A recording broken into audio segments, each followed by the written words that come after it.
Hi, welcome to Disneyland. I'm your host, Mickey Mouse. Today, we're going to Disney's Avengers Campus, opening June 4th. Disney CEOs were sick and tired of this pandemic, more specifically, not making all the money in the world. So, they'll be opening up Avengers Campus, which actually sounds pretty dope, in a couple of time fractions. I don't know when this is getting posted. I'm not a scientist, but you know who is? Hank Pym.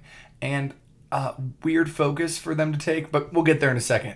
Let me trigger the algorithm by saying some keywords. Avengers, Avengers Campus, Avengers Tower, Disneyland, Disney World, Disney Ticket, travel. There we go. Keywords check. Let's get on with the video. Now, lots of people have been missing Disney over the last year. That's because there's been this little thing called a pandemic. Nonetheless, today we're going to be going over Disney Resorts blog post. This is from April 8th. I'm a little behind. Okay, April 8th. I know that's not today, but it was this year. Got some good updates on the campus, and we'll also be going over some of the weird food choices they're making. We'll get to all of that. All right, first off is this photo. Looks super cool. One thing I noticed right away is the ceilings or the rooftops.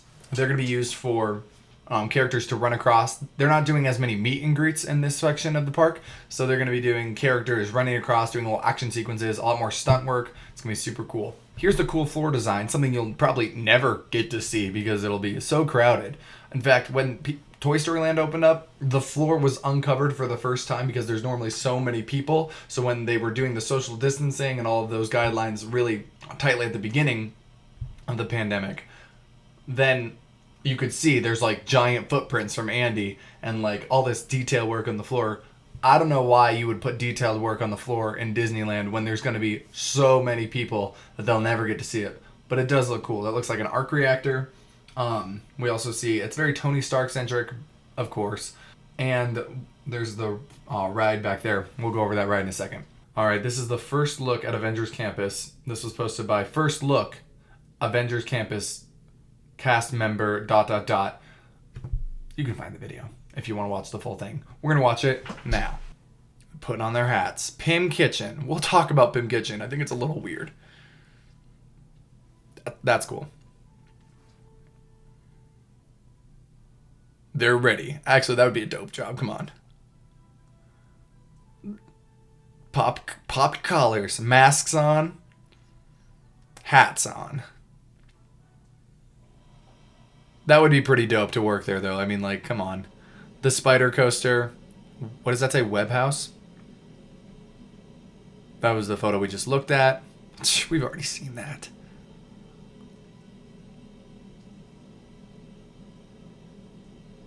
The wind is blowing in their hair. It doesn't look gigantic. I'll say it. It looks a little, what's the word? Small. Avengers Campus opens June 4th. That's really coming up here soon. Like I said, only a couple moments of time away. This looks like similar to what they did with Star Wars Land, only I think this people will like. Nothing against Star Wars Land, except for something against Star Wars Land. People just didn't like it that much. Ticket sales were doing less. The hotel was barely booking out. It just wasn't as popular as they had anticipated. I think it's growing on people, and I've actually heard it's pretty cool. But numbers and money-wise, which is most of what they care about, pretty so-so. So hopefully this works out better for Disney because they need to get back to making all the money in the world. We'll start with the main ride they have going for themselves. Do any of you remember back in 2020? Nope. Do any of you remember back in 2019 when Sony couldn't reach a deal with Disney? Disney was like, "Hi Sony, I'm Mr. Disney. We would like all the money for the Spider-Man movies. You know those movies we're making together?" Yeah, the movies we're making... The ones we're making together, the ones we're literally sharing the costs of making and then making together. You want all the box... Can we have half? No. No? Okay. I'm wearing a visor. Sony wears visors. Yeah, those are the ones. We would like to continue to make all of the money from the box office, as well as all of the money from the merchandise, Spider-Man, who sells the most merchandise, and all of the money from the parks. They finally reached a deal, and I knew they would. I knew they would because of my sneaky intuition that they were building this park. Now, they worked out some... I can't remember all the details. Look it up. they're not important for this conversation, but they worked out a deal, obviously, and it worked out where Disney still came out very much on top. Disney needed Spider-Man because their main ride in the brand new Avengers Campus, supposed to open last year, so very soon to the Sony deal, was the Spider-Man roller coaster. I don't know why they put all their eggs in that basket, all of their spider eggs. Boo! But they did. Again, they can't do anything Marvel in Florida because of Universal Studios still owning character rights to some of the Marvel characters. There's a whole big mess of a deal there. But they can do just about anything they want in Disneyland, which is where this campus is opening. Here's a shot of the roller coaster. It looks like there's also a crane next to it. Hopefully that's gone. Many of you don't know this, but I actually dress up like Spider-Man on the weekends and go to kids' birthday parties. I did that all through college. I still do it to this day, just for some side money. It's fun. It feels like I'm giving back, even though I'm making money. So, the best of both worlds. And I have a Spider-Man costume in my car. So, Spider-Man's a very important character to me. I think he's a great character for this roller coaster. Totally makes sense.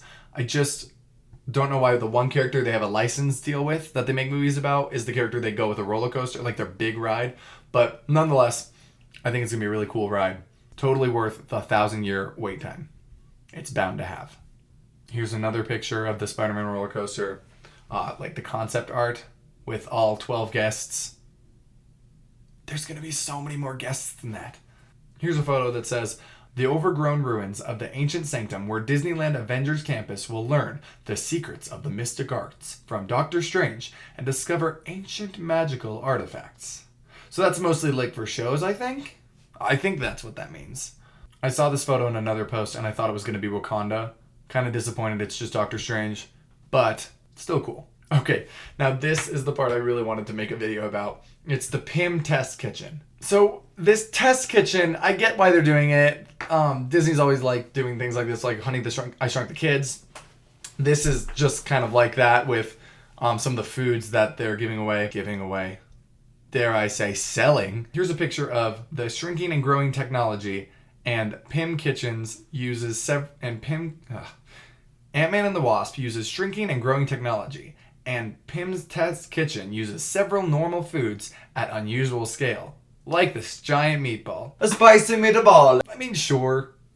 Here's the point of what I'm saying is I don't know why they're doing for the kitchen. We all know a better snack at Disneyland Avengers Campus would be Black Widow's peanut butter jelly sandwich, for obvious reasons. What I really want to rant about in this is the fact that some of it is so insanely priced. Now, I know what you're thinking. Disneyland is always insanely priced. If you want to go to Disneyland, you just have to forget about how currency works, how a dollar works, and just pretend none of it's real. Pretend your money's not real, and just go and make it rain. But this? A Pymini sandwich, I had to read that. Pymini, because it's like Pym, like Hank Pym, get it? Is $14. That's fine. Now, they also make a giant sandwich, or should I say, quantum-size Pymini sandwich. It just rolls off the tongue. Now, it feeds more people. Much bigger sandwich. One sandwich is $14. Maybe this is $25 or $30, maybe even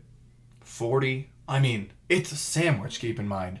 This sandwich is $100 before tax. What? $100 sandwich. I mean, okay, it feeds a lot of people. I just don't see that many people, like 8 people. Because I think I read somewhere that it feeds 8 people. Why would 8 people want to share one sandwich? One like Pymini sandwich? That's just so weird. Some of these foods are fun. Oh, they do have a peanut butter and jelly sandwich, it looks like. But it's not Black Widow's. Missed opportunity there. I do understand that food proportions and making a giant meatball and little noodles and whatever else they're doing here, that's all fine. That's all fun. But the idea that they have even $100 sandwich there blows my mind, and literally always will.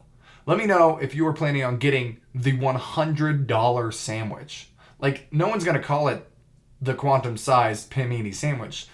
They're going to call it the $100 sandwich. I don't see a picture of it out of these 4. There's a weird salad here. That's fine. This seems fun. I'm there for it. I'm actually here for it. But I would be there for it. I think it sounds like a great way to expand the parks. Anyway, that's the video, the update on Avengers Campus with the food that came out this week, the menu that came out this week. Let me know what your plans are on June 4th. If you plan on going to Avengers Campus, comment down below. Comment down below if you're planning on getting that giant sandwich. And let me know what you think of the park. And I'll see you in the next video. Bye.